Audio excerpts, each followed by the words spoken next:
পুলিশের দুটি অধিকারী।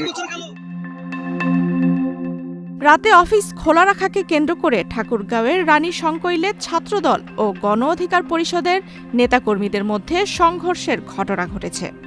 এতে উভয় পক্ষের বেশ কয়েকজন আহত হয়েছেন।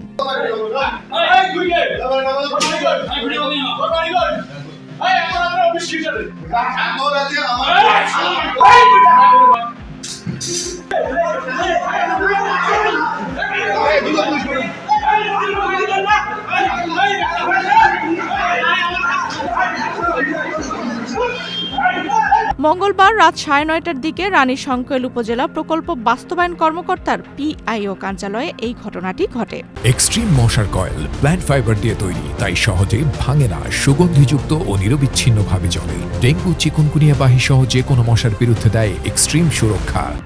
সরকারি নির্দেশ অনুযায়ী অফিস সময় বিকেল 4টা পর্যন্ত হলেও রাত 9টা পর্যন্ত অফিস খোলা রাখাকে কেন্দ্র করেই উত্তেজনা তৈরি হয়।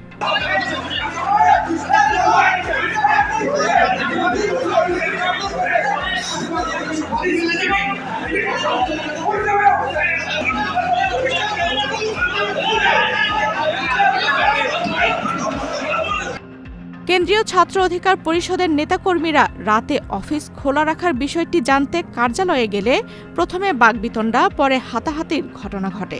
অভিযোগ রয়েছে, অফিসে সে সময় উপস্থিত সকলকে একটি কক্ষে আটকে রেখে বাইরে থেকে তালা লাগিয়ে দেয়া হয়।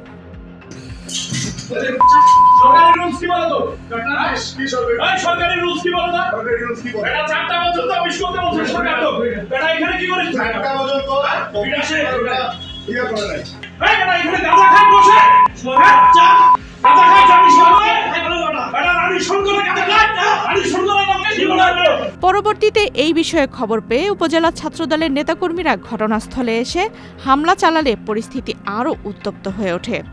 এতে উভয় পক্ষের বেশ কয়েকজন আহত হন। আহতদের মধ্যে ছাত্রদলের আতিক ও গণ অধিকার পরিষদের মামুনুর রশিদ মামুন রয়েছেন। তারা বর্তমানে হাসপাতালে চিকিৎসাধীন। এ বিষয়ে পিআইও নুরুন নবী সরকারের বক্তব্য তাৎক্ষণিকভাবে পাওয়া যায়নি।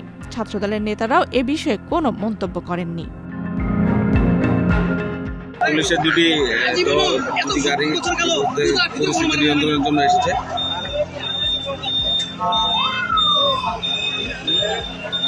পুলিশ জানায়, খবর পেয়ে ঘটনাস্থলে পৌঁছে পরিস্থিতি নিয়ন্ত্রণে আনা হয় এবং আটকে পড়া নেতাকর্মীদের উদ্ধার করা হয়। এ ঘটনায় তদন্ত চলছে। লিখিত অভিযোগ পেলে আইনগত ব্যবস্থা নেওয়া হবে বলে জানিয়েছে পুলিশ।